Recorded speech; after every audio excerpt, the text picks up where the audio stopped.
Hello all student, this is Priyakanta and welcome to CK class. आज आपका 12.1 जो आपकी बुक चल रही है 10th क्लास की, उससे आज लिया गया है क्वेश्चन नंबर 3 और क्वेश्चन इम्पोर्टेंट है और बहुत ही नॉर्मल तरीके से इसको आप करेंगे सॉल्व।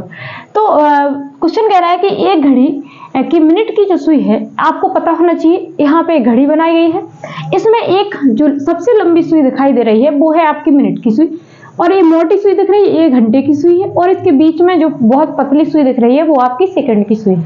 ठीक है, तो ये आपकी घड़ी बनी हुई है, इस प्रकार से ही आपकी घड़ी होती है। यहाँ पे है आपका सेंटर। उन्होंने आगे बोला है कि जो सुई की लंबाई है वो कितनी है, 14 सेंटीमीटर है। कितनी, 14 सेंटीमीटर है। यदि सुई की बात करें, मिनट की सुई की बात करते हैं, तो मिनट की सुई लास्ट तक इस प्रकार से टच करती है, उसकी जो लंबाई है वो 14 सेंटीमीटर है।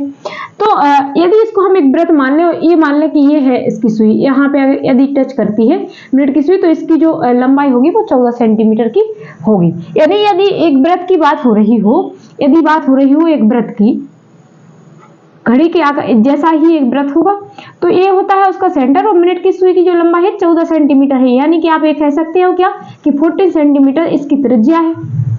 ठीक है, तो ये 14 सेंटीमीटर इसकी त्रिज्या है, आप ऐसा बोल सकते हो।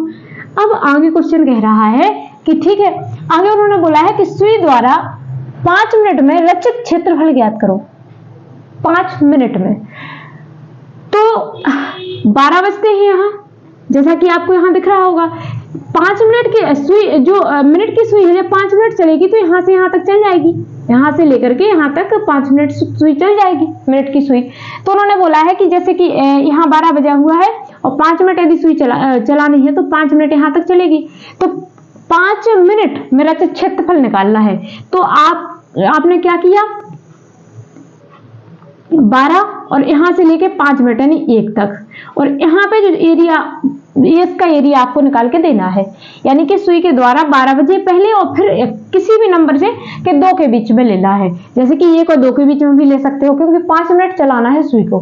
ठीक है, तो इसका एरिया आपको निकाल के देना है। तो सबसे पहले आपको इसमें आवश्यकता है कोण की। तो करेंगे कि आपको पता होना चाहिए कि किसी भी एक पॉइंट पर यदि कोण बनता है तो वो 360 डिग्री का बनता है।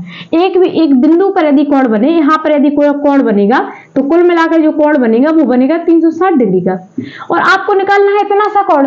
तो आप इसको कैसे निकालेंगे, देखो 5 मिनट का गैप है जो कितनी बार रहेगा, 1 बार 2 बार ऐसे करके 12 बार टोटल 5 मिनट का गैप होगा। तो यदि आपको इसका एंगल निकालना है थीटा का, तो आप करेंगे क्या,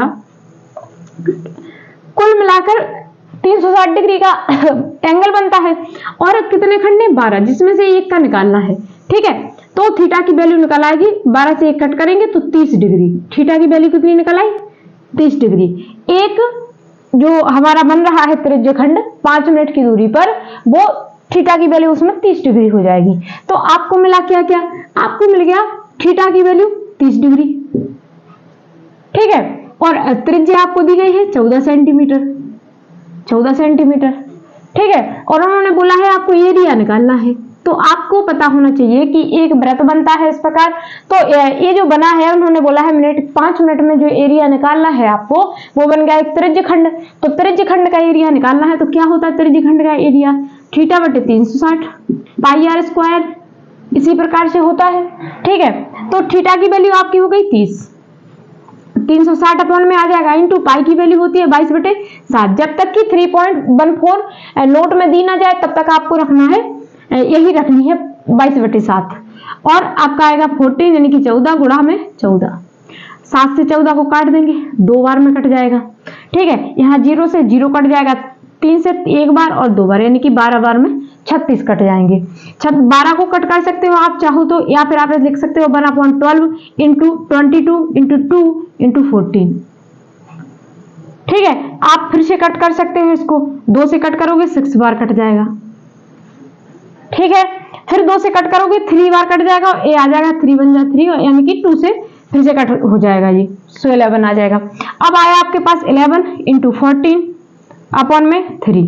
इसको सॉल्व करेंगे आप, और जब इसको सॉल्व करके आप सॉल्व करेंगे तो आएगा 154 अपॉन में 3। सेंटीमीटर है तो सेंटीमीटर, मीटर है तो मीटर स्क्वायर।